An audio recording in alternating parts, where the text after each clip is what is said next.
भाऊ तुम्हाला एकदम मोकळं सांगू, हे बघा आपण काय लांबचे नाही, एकमेकांचे नातेवाईक आहे, पण तुमच्या घरात एक आमदारकी आहे. आता एक आमदारकी आम्हाला त्या ठिकाणी वाटतंय, आम्हाला गोल्डन चान्स आहे, मिळेल आम्हाला असं वाटतंय असं, आणि आम्ही आता पुढे जातोय.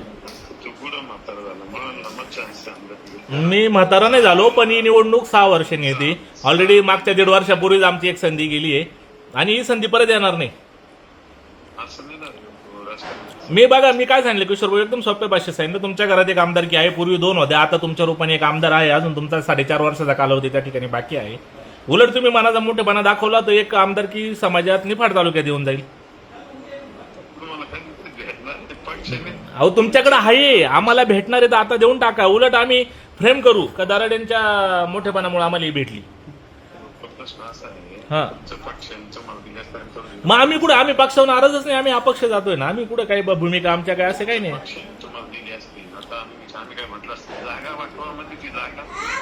भाऊ मी तुमच्या पुढे बोलू शकत नाही, तुम्हाला माहिती आहे तुम्ही मोठे आहात माझ्यापेक्षा, पण तुम्ही पण थोड्या भावाने समजून घ्या का आम्हाला पण त्या ठिकाणी चान्स मिळाला पाहिजे. कुठेतरी आमच्या मागे पण कार्यकर्ते समर्थक आहे, त्यांचे पण कामं करायचे. जेवढा तुमचा व्याप आहे तेवढा आमचा आहे. तुम्ही बघता गणेश भाऊंची कामाची शैली बघता, माझी बघता, आम्हाला वाटतं ही संधी आम्हाला मिळाली पाहिजे. मग आता द्या तुम्ही ती संधी, लागलं तर पुढच्या 6 वर्षांनी आम्ही कुणाल भाऊसाठी ती संधी देऊन टाकू. बस अजून काय सांगू.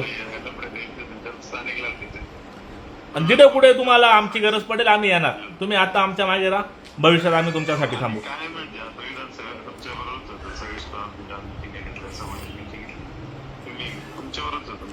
मग आता ही संधी परत एकदा आम्हाला द्या, भविष्यात आम्ही तुमच्यासोबत कायम राहू आणि आपले ऋणानुबंध कायम राहतील. पण काय येतील जातील, पण तुम्ही जे म्हणता ना बाबा तुझं वय नाही, 100% वय नाही, चान्स येतो, पण अशी संधी परत येत नाही आयुष्यात, लक्षात घ्या.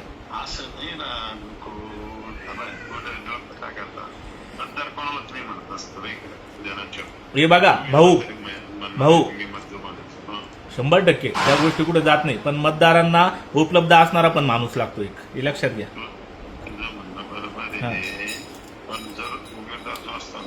हे बघा ज्याच्या नशिबात भाग्यरेखा आहे ती 22 तारखेला कळत. आपण आज त्याच्याबद्दल काही चर्चा करण्यात मजा नाही. माझी तुम्हाला हात जोडून विनंती का तुम्ही ही संधी मला द्या.